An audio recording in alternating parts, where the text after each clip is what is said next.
तो जय माता दी, हर हर महादेव। जतेक हमर यूट्यूब फैमिली छी इनके सब गोटन के गोर छू के गोर लागे छी। और आई जे छे फिर से बेटी विवाह के गीत लो के लिए हन निवेदन उनका से जे अखन तक हमर चैनल सब्सक्राइब नहीं केलब तो चैनल सब्सक्राइब कर लेब, क्योंकि एहि चैनल पर जे छे हमर मैथिली में देहाती प्योर मिथिलांचल के गीत सुने के मिलत। शादी विवाह मुंडन समधी के गाय, साथ में हमर घर आंगन के ब्लॉग्स घर फैमिली से हो से मिल सके छी। और हमर जते कॉमेडी वीडियो कॉमेडी रील्स सबटा जे छे मिलत। तो बस अहाँ सब चैनल नहीं सब्सक्राइब केने हेबे ता तक ने, और एतबे ने बेल आइकन जरूर दबाओ। बेल आइकन देबेबे तो बेल आइकन के जे छे दबावे से सबटा वीडियो जे छे अहाँ सबके मिलत। और दूसरा चैनल छे हमर सिमरन ऑफिशियल, ओकरो सपोर्ट करूँ। बस अहाँ सबके प्यार दुलार आशीर्वाद के जरूरी छे। आशीर्वाद बरसावत रहू और नीक नीक गाना सुनत रहू। और एतबे ने अहाँ सब स्वस्थ रहू, क्योंकि ठंडी के मौसम छे तो अपन सेहत के भी ख्याल रखू। अहाँ सब नीक रहबे तहने जे छे हमर वीडियो भी देखबे और नीक से जे छे अहाँ सब भी। हम तो प्रार्थना करब कि अहाँ सब गोटन बस जिंदगी में खुशहाल रहू। चलू अखन जे छे गीत सुनाबी छी। और अगर नहीं पहचाने थे तो वो कह दी कि एम फिल्म प्रोडक्शन में जे छे ज़्यादातर अहाँ सब हमर गीत सुने थे चूनालाल जी के कॉमेडी वीडियो में। ओइमे जे छे बहुत ढेर सारा प्यार दुलार आशीर्वाद हमरा दिलो अहाँ सब एम फिल्म प्रोडक्शन पर। वही तरह प्यार दुलार आशीर्वाद सपोर्ट करते रहू। और चलू एखन गीत सुनाबी छी। जही दीना बेटी जनम लेला धरती कालपी उठल हे। जही दीना धर बेटी जनम लेला धरती कालपी उठल हे। आमा के छतिया डाल की गेला तुता बेटी पाहुन है। आमा के छतिया डाल की गेला तुता बेटी पाहुन है। जब बेटी भैलन सयान त आमा निरेखे लागल है। जब बेटी भैला सयान त आमा निरेखे लागल है।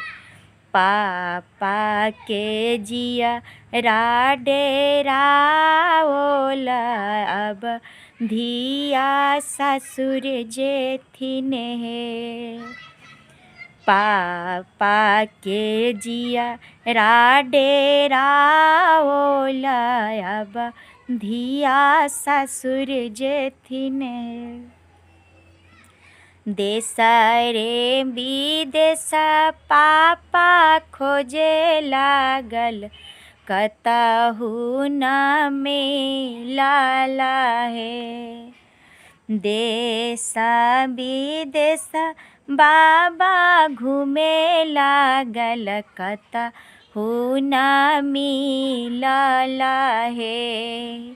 देश विदेश चाचा घुमला ना कतहु न मिलला है। कतहु न मिलल ऐसन देश जहाँ रे बड़ा सुंदर है। कतहु न मिलल ऐसन देश जहाँ रे बड़ा रामचंद्र है।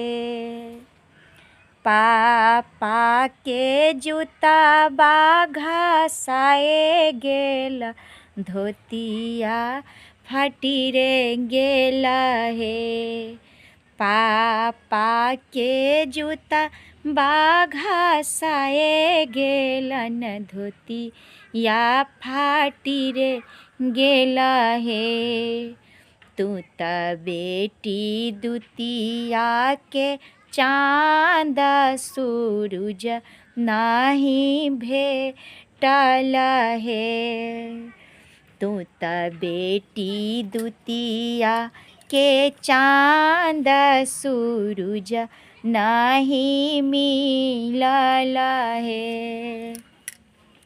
चाचा के धोतिया फाटी रे गेला, जूता बाखियाए गेला हे। कतहु ना मिलल बड़ा सुंदर, जहाँ सीता ब्याह बहे। कतहु न भेटल बड़ा सुंदर, जहाँ बेटी ब्याह बहे। नाना के जूता बाघा साए गेला, धोतिया फाटी रे गेला हे। नाना के जूता बाघा साए गेला, धोतिया फाटी रे गेला हे। तू त बेटी दुतिया के चांद सन सूरज नहीं मिलल हे।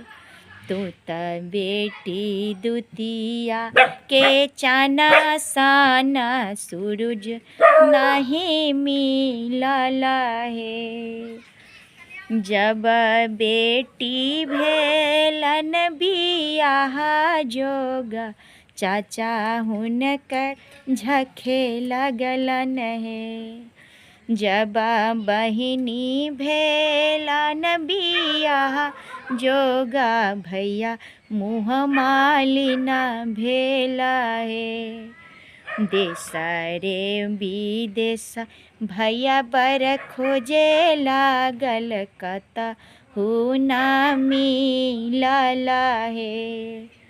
भैया के जूता बाघा साएल, धोतिया फाटी रे गेल हे। भैया के जूता बाघा साए गेला, धोतिया फाटी रे गेला हे। तू त बहिनी दुतिया के चांद सूरज नहीं मिलल हे। तू त बहिनी दुतिया के चांद सन सूरज नहीं मिलल हे।